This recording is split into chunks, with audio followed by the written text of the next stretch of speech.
ভাই শান্ত হয়েছে কেন রে? একটু মাস্টার দিছ।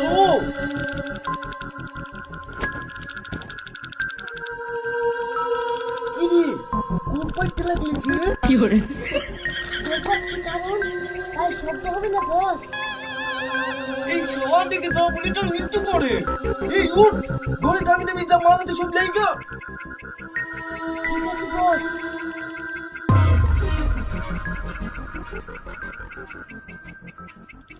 এই তোর আবার কি হলো? উসপিস করছি কেন? বস আমার খুব পায়খানা চাপিছে। তুই করতে আসার আগে বাড়ি থেকে পায়খানা ফিরে আসতে পারিসনি? বস পায়খানা ফিরে এসো ভয় আবার চাপে গেছে।